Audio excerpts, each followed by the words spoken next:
یہ لوگ اپنے فارمز میں یہ کھیل کھیل کے لے آتے ہیں، اس کو موٹا کر کے لے آتے ہیں، اس کے گھنگرو ڈالے ہوئے ہیں، گانیاں ڈالی ہوئی ہیں، اس کو بڑا خوبصورت بنا کے ایسے چل رہا ہوتا ہے. وہ کہتے ہیں جی اتنے من کا اتنا بڑا جانور جی فلاں بندے نے خرید قیمتیں لیا. دیکھیں تو انسان دھنگ رہ جاتا ہے. جتنے میں گاڑی اچھی آتی ہے 50 لاکھ روپیہ لوگ مانگ رہے میں ہیں. نے ابھی ریسنٹ ایک آج صبح ہی خبر سنی ہے جس میں ایک جانور 1.5 کروڑ کا بیچا جا رہا ہے. مطلب میں بالا تر ہے سوچ سے آپ کی. 20 25 30 لاکھ تو عام لوگ مانگ رہے ہیں. ہاں. بڑے بیل جو ہیں ان کا آپ دیکھیں کہ وہ بھی چور بازاری ہے، یہ فراڈ ہے.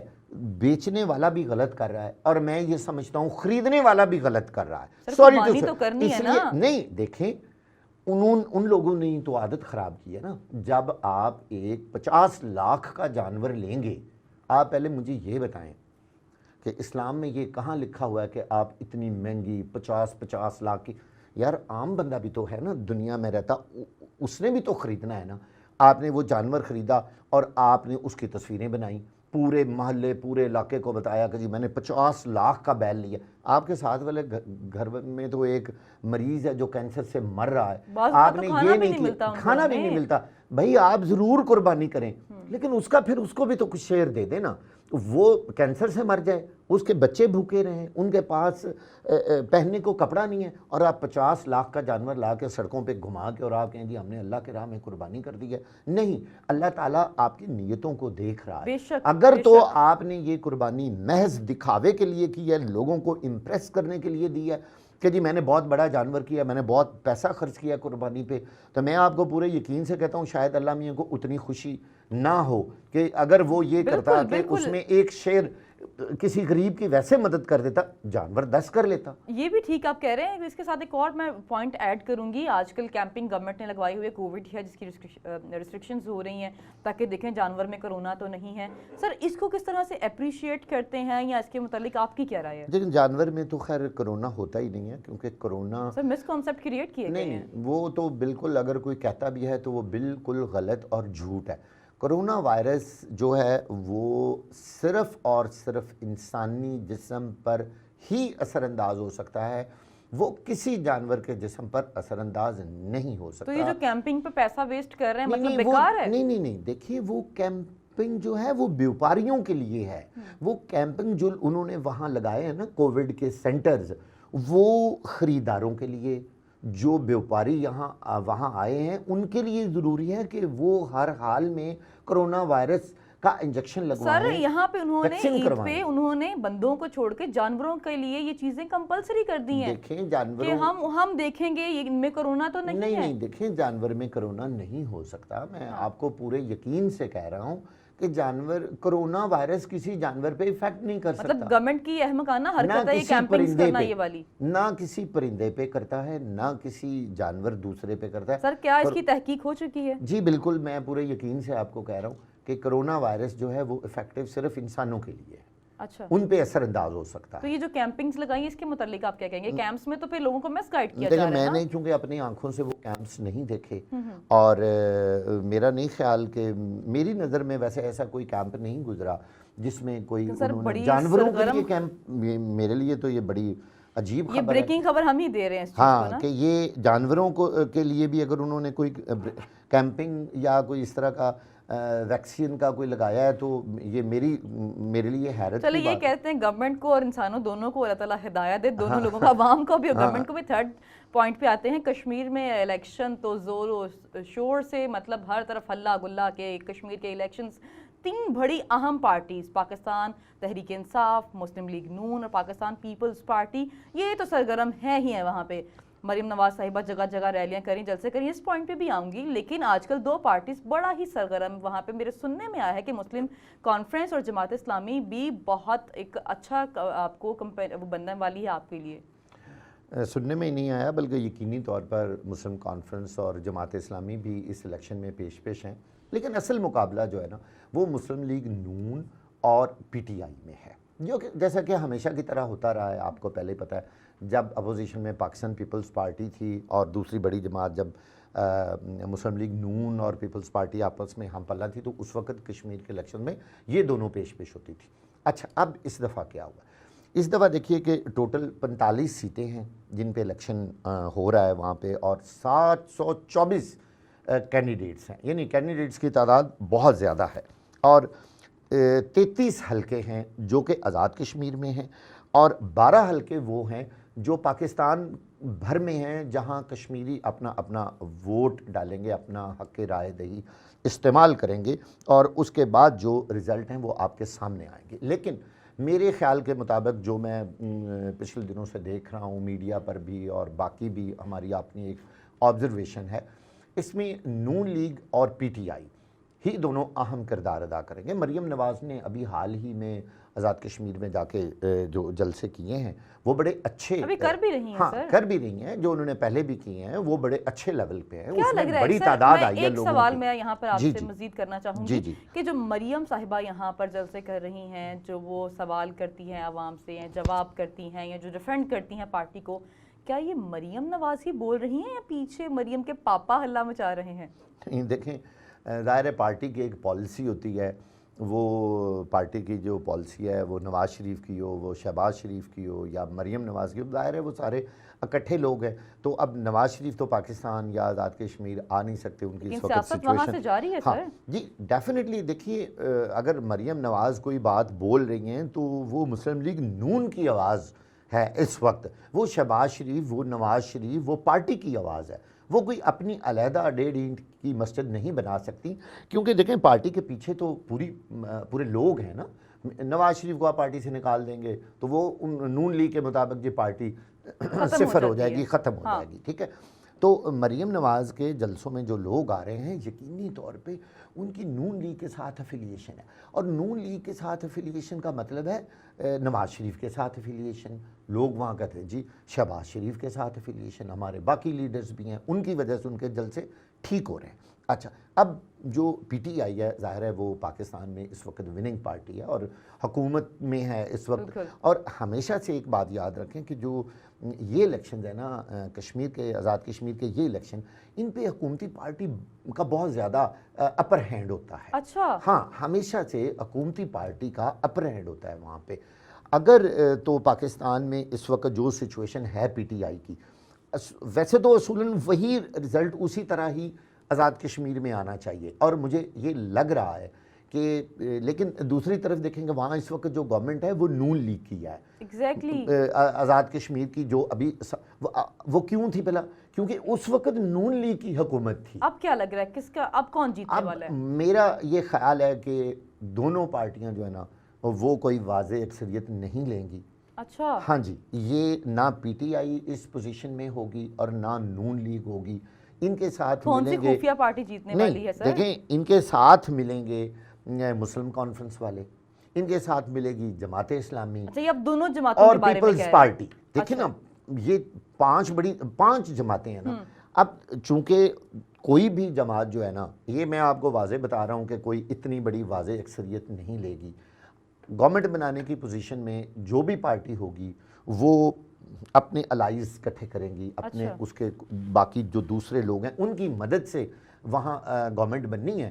اگر آپ یہ کہیں کہ کوئی پارٹی اکیلی وہاں پہ بنا لے گی حکومت، یہ میں پورے یقین سے کہہ رہا ہوں یہ ناممکن ہے۔ اس وقت سچویشن ایسی ہے کہ نہ تو پی ٹی آئی کا بہت زیادہ وہاں کوئی قلعہ مضبوط ہے اور نہ نون لیگ کا۔ اچھا نون لیگ کا کیوں نہیں ہے؟ کیونکہ نون لیگ اپوزیشن میں ہے، ٹھیک ہے، اور میں نے آپ کو بتایا کہ وننگ پارٹی کا ہمیشہ سے وہاں اب یہ پلہ تو بھاری آنے رہا ہے۔ والے دنوں میں واضح کلیئر ہو جائے گا ہاں کون جی، سی پارٹی جو ہے وہ جیت کا بہت جلد جشن آپ کو پتہ مناتی چل ہے۔ جائے گا اور ہمارا تجزیہ آپ کو سچ ثابت ہوگا۔ انشاءاللہ دیکھتے ہیں کہ کیا سامنے آتا ہے اور کیا کرتی ہے عوام اپنے لیے فیصلہ۔ بہت شکریہ آپ کے وقت کا۔ ناظرین آج کے پروگرام سے اتنا ہی، ہمیں دیجیے اجازت، اپنا فیڈ بیک ضرور دیجیے گا، اگلے پروگرام میں پھر ملاقات ہوگی، تب تک کے لیے اللہ حافظ۔